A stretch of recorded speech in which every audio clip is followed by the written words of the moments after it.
지금 현재 시장 분위기가 장중 저점을 다진 것 같기도 하고 아닌 것 같기도 하고 약보합권에서 왔다 갔다 합니다. 그러면 시장에 어디로 가고 있는지 시장의 중심 잡아보겠습니다.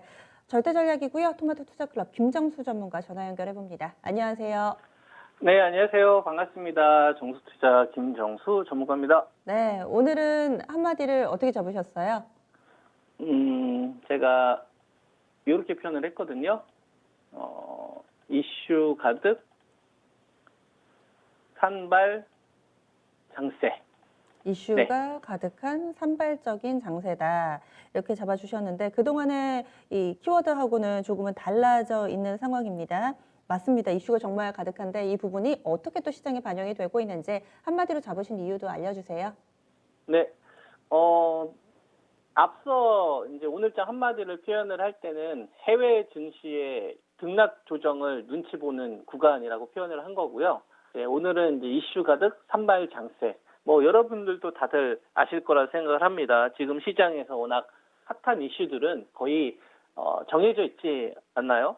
그죠? 뭐 테슬라 배터리 대회와 관련된 이 이슈 모르시는 분들 없을 것 같고, 그 다음에 이 유럽 종량 학회에서 유한양하고 이제 오스코트의 기술 이전 그 가능성이 좀 높아지게 된 이 빅데이터 관련된 또 발표. 그 다음에 뭐 코로나 이슈는 항상 있었고요. 그 다음에 미국의 킨즈버그 이 대법관 관련된 이 민주당하고 이제 공화당의 이 정치 변수 이슈. 그 다음에 수소, 그죠? 수소차 이 니콜라 사기 관련된 이슈.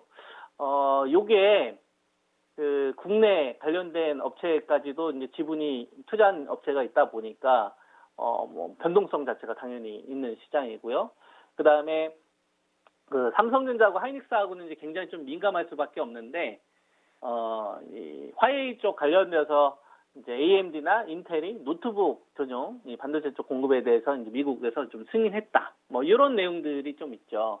그래서 우리가 이제 9월 23일이면 이제 10월달, 12월달, 이제 10월달, 11월달, 12월달 이제 3개월 조금 더 남은 거거든요. 이제 올해까지 대주주 여건 관련된 이런 이슈도 있다 보니까 정말 시장에서 이슈가 가득하지 않나.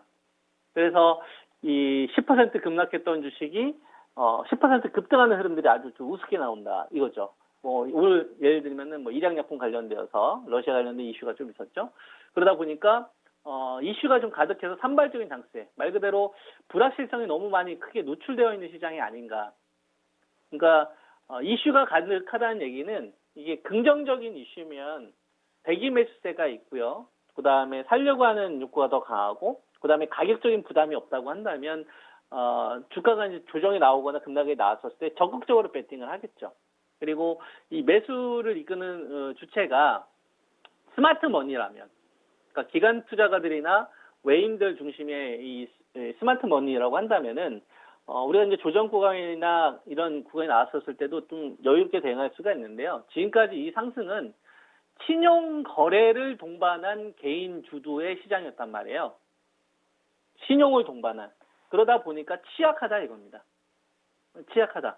그래서 불확실성이 가득한 구간에서 가장 전 우선적으로 그 전략의 우선순위를 둬야 되는 것이 저는 현금이라고 보고 있고, 그래서 그동안 계속 뭐 현금 관리와 관련된 부분들은 지수가 상승을 하거나 횡보를 하거나 하락을 하더라도 계속적으로 제가 여러분들에게 현금 관리 병행 전략을 제가 제시했다는 건 뭐 이 방송을 통해서 방송을 보신 분들은 아실 거라 생각을 합니다.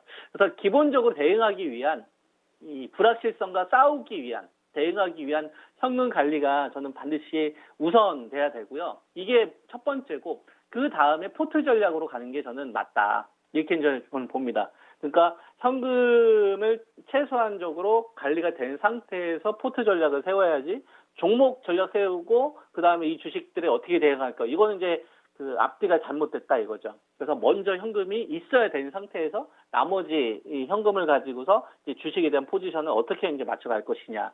이렇게 이제 전략을 세우는 게 지금 현명하지 않나. 저는 이런 판단을 좀 하고요.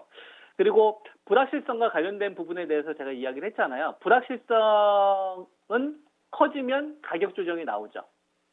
그리고 종목 변동이 나옵니다. 그죠? 그러면 불확실성이 가장 큰 구간에는 이렇게 생각을 하는 거예요. 불확실성이 가장 적은. 그러니까 실적이라고 한다면 실적에 대한 불확실성이 제일 적고, 모멘텀이라고 한다면은 모멘텀에 대한 불확실성이 가장 적고, 긍정적인 불확실성에 가까운, 이런 식으로 좀 단순화해서 전략을 세우는 것이 좀 좋지 않을까, 저는 이런 좀 판단을 좀 하고 있고, 그런 코스피 시장을 좀 기준으로 보면, 그동안 이제 제가 여러분들에게 제시해드렸던 코스피 지수는 뭐 다들 아실 거라고 생각을 합니다. 이게 제가 지지난주 금요일인가요? 그때 이제 제가 여러분들에게 코스피 지수 수정 라인을 제시해드렸었잖아요. 2,410에서 2,450을 제시해드렸었고, 요게 붕괴되면 2,380에 그 다음에 이제 2,300이라는 기준 라인을 제시해드렸었죠. 그래서 코스피 지수 기준으로 보면 2,450과 그 다음에 2,380, 그 다음에 2,300. 그래서 2,450을 가더라도 이게 추세로 가는 시장이 아니라 그냥 박스권으로 봐야 된다. 그리고 2,380이 무너졌을 때는 2,300에 대한 기본 밴드를 우리가 인정한 상태에서 전략을 세워야 된다. 이런 말씀을 좀 드렸었고요.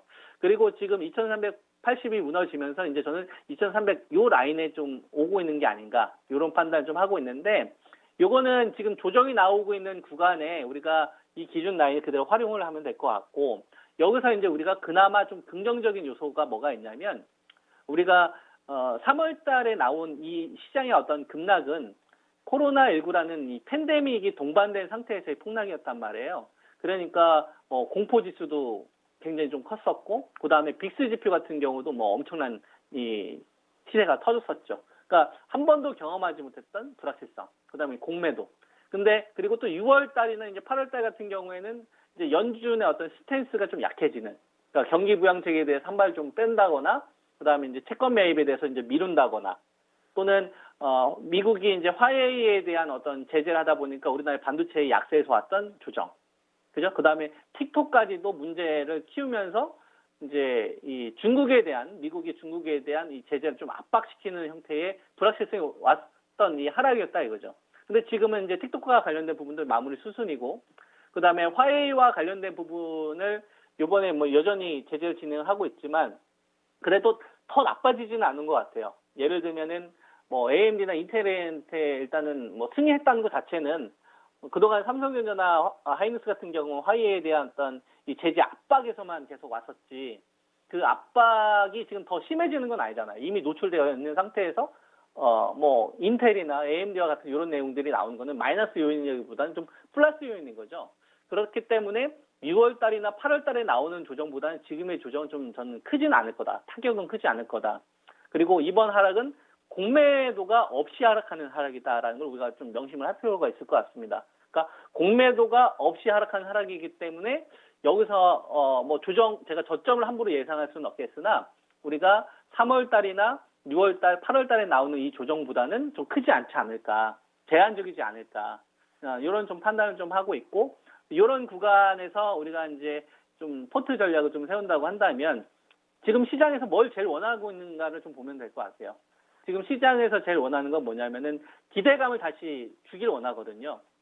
기대감. 그러니까 시장에 어떤 이 유동장수에 의해서 들어왔었던 자금들이 다시 활기칠 수 있을 만한, 이 유동장수를 펼칠 수 있을 만한 이런 기대감이 형성돼야 되는데, 이 기대감이 지금 없는 상태이다 보니까, 좀 소멸되고 있는 상태다 보니까 지금 시장에서는 다 가격 아니면 새로운 어떤 뭐 유한양행이나 오스코텍 같은 어떤 이 놀라운 어떤 데이터 지표를 발표를 해서 어떤 강력한 좀 매수가 대기한 상태에서 있는 이런 주식들 빼고서는 좀 기본적으로 박스권에 대한 이 하단 범위를 좀 만들지 않을까, 이런 걸 좀 고려한 상태에서 전략을 세우시면 저는 좋을 것 같습니다. 네. 알겠습니다. 조금은 신중하게 대응 전략 세워봐야 되겠네요. 말씀 고맙습니다. 예, 감사합니다. 네.